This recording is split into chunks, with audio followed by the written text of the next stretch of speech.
Hello guys and welcome to today's video. I can only apologise that there wasn't a video last week. I've been feeling pretty ill for the last week and a half. But anyway, on to today's video.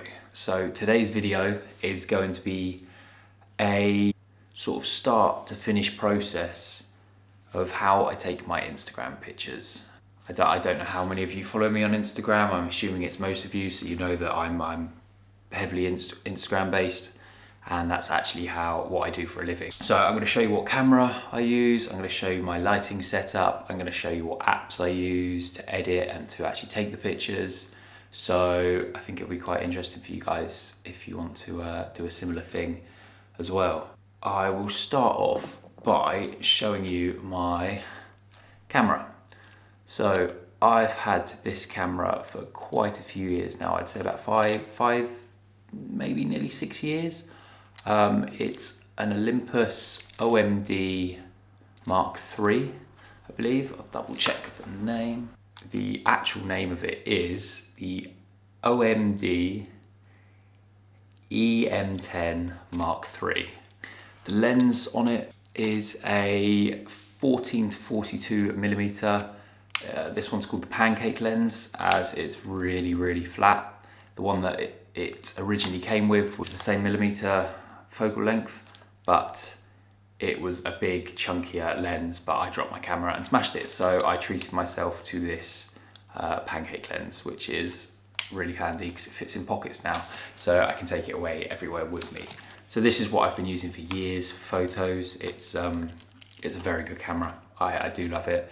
As you can see, it's starting to get a bit broken and cracked, so I'm debating whether to buy a new one. Not the same as this. I'm tempted to upgrade to a new one. A lot of people suggested Fuji, so I'm gonna have a look at those. I'll probably do a video if I get a new camera anyway. So yes, I think the structure of this video is gonna be, I'm gonna do this little intro, and then I'm going to, as I said before, show you my process of taking pictures. So I take a lot of my pictures at home, and lighting can be an issue, which is today, even for this video, because I've got a little ring light going just to give me that little bit of extra light, because it's a really cloudy day, so the sun's kind of coming in, coming out.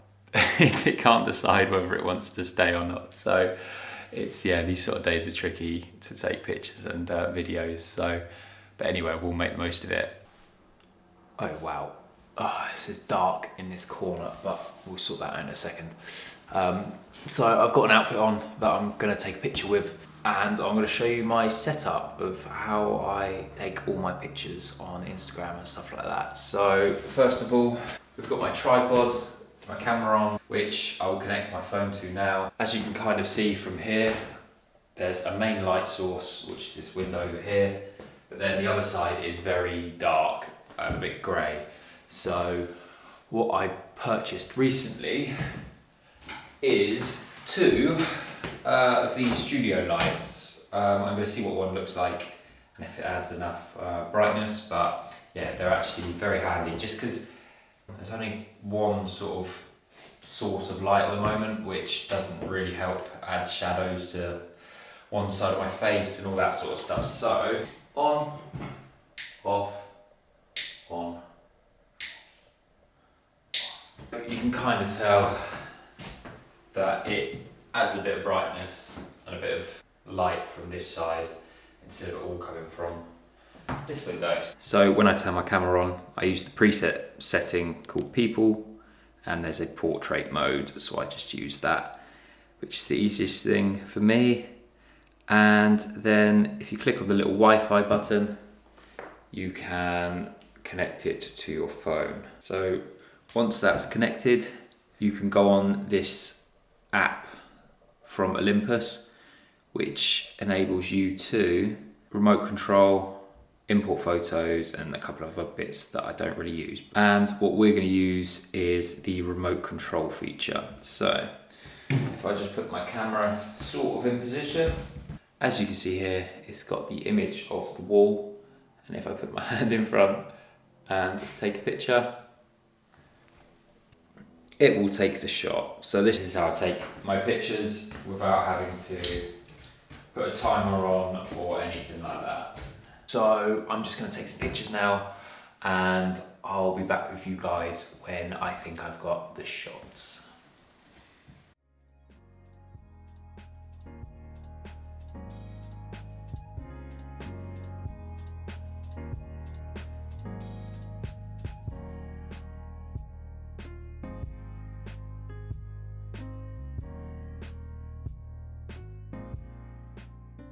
Right, and I'm going to try and get a few little close-ups just to vary up the shots a little bit.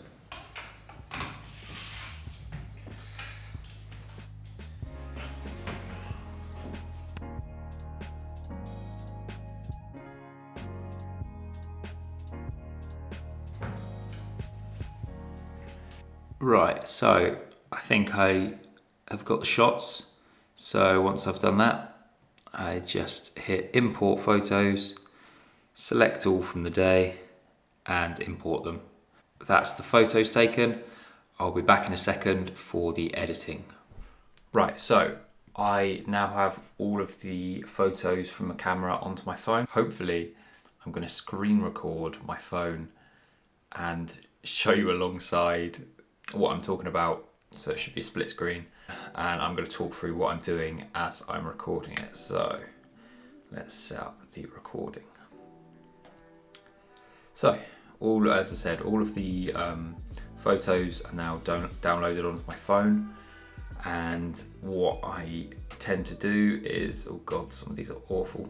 So what I tend to do is, as there's quite a few, I will quickly flick through and favourite any ones that I don't mind. That have got potential after editing as well. So yeah, let's quickly go through these.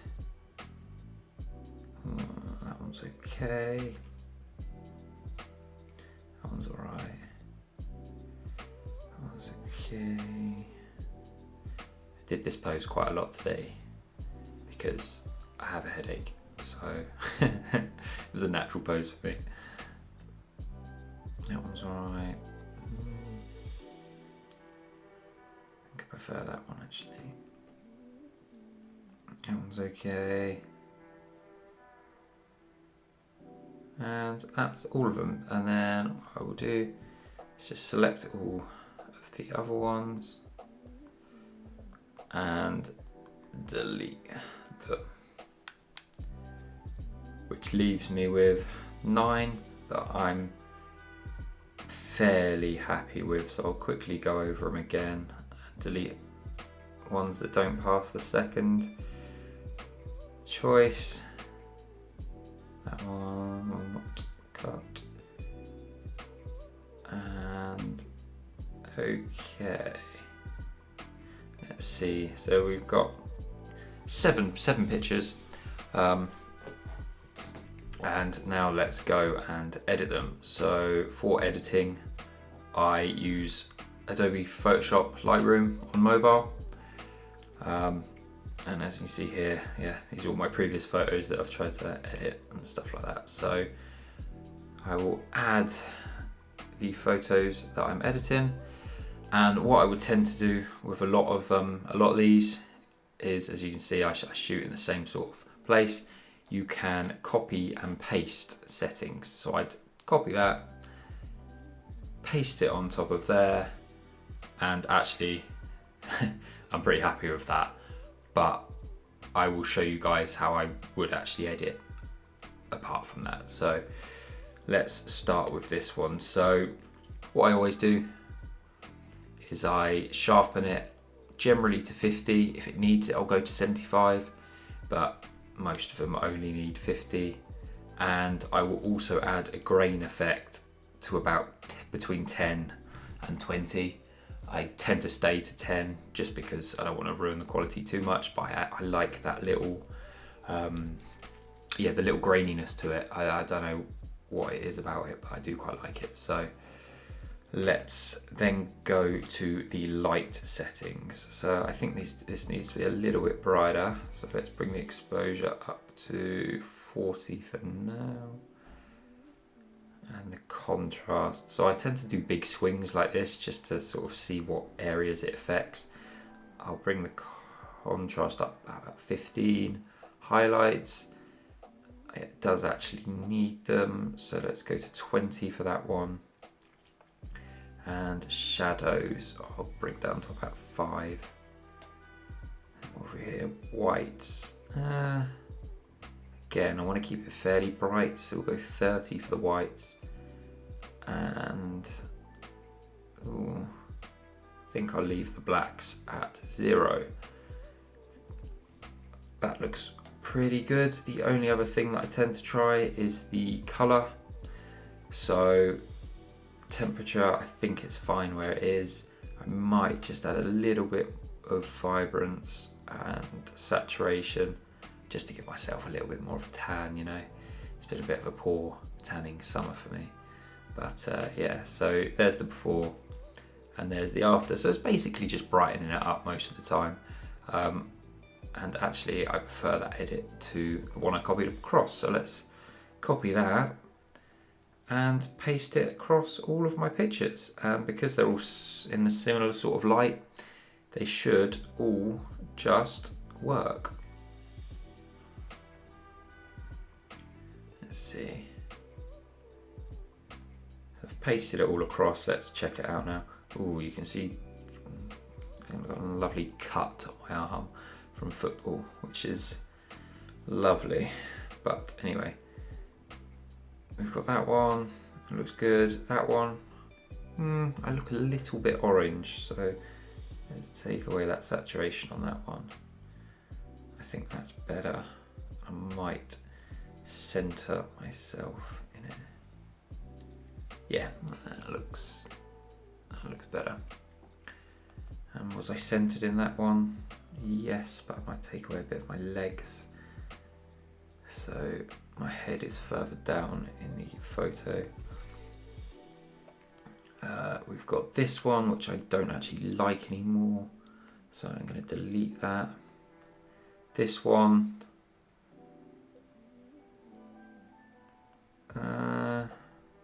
I'll keep it, but I think it needs to be brightened up just a little bit. And that one and that one. I think I might brighten that one up a little bit as well. So there we go. We've got a few photos now to work with. And that will be my post. So let's export these to the camera roll.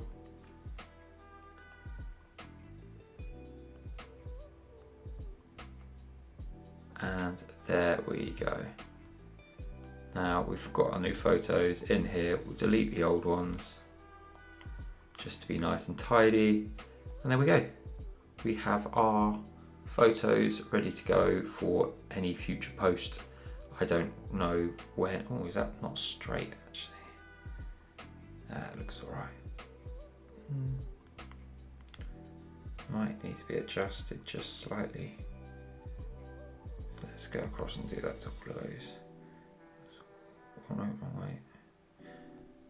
Hey.